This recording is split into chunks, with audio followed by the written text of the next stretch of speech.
Doctor Ambedkar की नज़र में ब्राह्मणवाद और हिंदू धर्म क्या है? डॉक्टर अंबेडकर ने अपनी किताब पाकिस्तान और द पार्टीशन ऑफ इंडिया 1940 में चेताया था कि अगर हिंदू राज हकीकत बनता है, तब वो इस मुल्क के लिए सबसे बड़ा अभिशाप होगा। हिंदू कुछ भी कहें, हिंदू धर्म स्वतंत्रता, समता और बंधुता के लिए खतरा है। उस आधार पर वो लोकतंत्र के साथ मेल नहीं खाता है। हिंदू राज को किसी भी कीमत पर रोका जाना चाहिए। अंबेडकर के लिए हिंदू राष्ट्र का सीधा अर्थ द्विज वर्चस्व की स्थापना था, यानी ब्राह्मणवाद की स्थापना था। वे हिंदू राष्ट्र को मुसलमानों पर हिंदुओं के वर्चस्व तक सीमित नहीं करते थे, जैसा कि भारत का प्रगतिशील वामपंथी या उदारवादी लोग करते हैं। उनके लिए हिंदू राष्ट्र का मतलब दलित, ओबीसी और महिलाओं पर द्विजों के वर्चस्व की स्थापना था। डॉक्टर अंबेडकर ने अपनी किताब प्राचीन भारत में क्रांति और प्रतिक्रांति में स्पष्ट शब्दों में कहा है कि सबसे पहले तो हमें यह तथ्य स्वीकार करना होगा कि भारत में साझी संस्कृति जैसी कोई चीज ही नहीं रही है। ऐतिहासिक रूप से यहाँ 3 भारत रहे हैं: ब्राह्मण भारत, बौद्ध भारत और हिंदू भारत। इसी किताब में वे आगे कहते हैं कि मुसलमानों के आक्रमण से पहले ब्राह्मण धर्म और बौद्ध धर्म के बीच तीखा संघर्ष चला। इस संघर्ष में बौद्ध धर्म ने ब्राह्मण धर्म को पराजित कर दिया था। वे इसी किताब में लिखते हैं कि अशोक ने बुद्ध धम्म को राजकीय धर्म घोषित कर दिया। सचमुच यह ब्राह्मणवाद के लिए बहुत बड़ा धक्का था। इससे ब्राह्मणों को राज्य का संरक्षण मिलना बंद हो गया।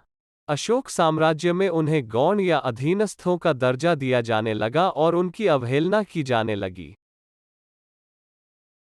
निस्संदेह कहा जा सकता है कि ब्राह्मण धर्म को दबा दिया गया, क्योंकि अशोक ने सभी पशुओं की बलि पर रोक लगा दी, जिस पर ब्राह्मणवाद टिका हुआ था। इस प्रकार ब्राह्मणों को न केवल राज्य का संरक्षण मिलना बंद हो गया, बल्कि उनका व्यवसाय भी छिन गया। यह व्यवसाय था यज्ञ कर्म करना और उसके बदले में शुल्क लेना, जो बहुत अधिक होता था। इस प्रकार 140 वर्षों तक मौर्य साम्राज्य रहा और इस दौरान ब्राह्मण लोग दलित और दमित वर्गों की तरह रहे। फिर ब्राह्मणों ने साजिश रचना शुरू किया कि कैसे बौद्ध धम्म को पराजित करके ब्राह्मणों के वर्चस्व को फिर से कायम किया जाए। इस साजिश का वर्णन करते हुए बाबा साहब अपनी किताब प्राचीन भारत में क्रांति और प्रतिक्रांति में कहते हैं कि दुखी ब्राह्मणों के पास बौद्ध साम्राज्य के विरुद्ध विद्रोह करने के अतिरिक्त दूसरा कोई उपाय नहीं था। यही विशेष कारण था जिससे पुष्यमित्र ने मौर्य साम्राज्य के विरुद्ध विद्रोह का नेतृत्व किया। पुष्यमित्र शुंग गोत्र का था। शुंग लोग सामवेदी ब्राह्मण होते थे, जो पशुबलि और सोमबलि में विश्वास करते थे। इसलिए समूचे मौर्य साम्राज्य में पशुबलि निषिद्ध होने और अशोक द्वारा जगह जगह शिलालेखों आदि पर उसकी घोषणा खुदवा देने से शुंगों को स्वाभाविक तौर पर अनेक कष्ट भोगने पड़ रहे थे।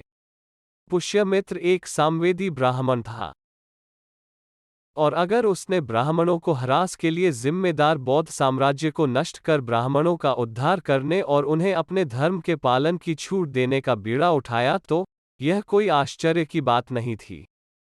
पुष्यमित्र द्वारा की गई राजहत्या का उद्देश्य राज्य धर्म के रूप में बुद्ध धम्म को नष्ट करना और ब्राह्मणों को भारत का संप्रभु शासक बनाना था, जिससे राजा की राजनीतिक सत्ता की सहायता से बुद्ध धम्म पर ब्राह्मण धर्म की विजय हो सके।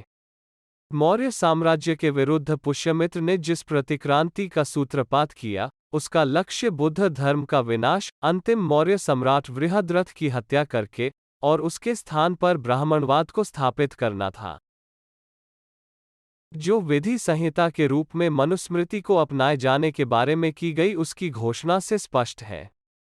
पुष्यमित्र की बुद्ध धम्म के प्रति निर्दयता का अनुमान बौद्ध भिक्षुओं के विरुद्ध जारी उसकी घोषणा से लगाया जा सकता है।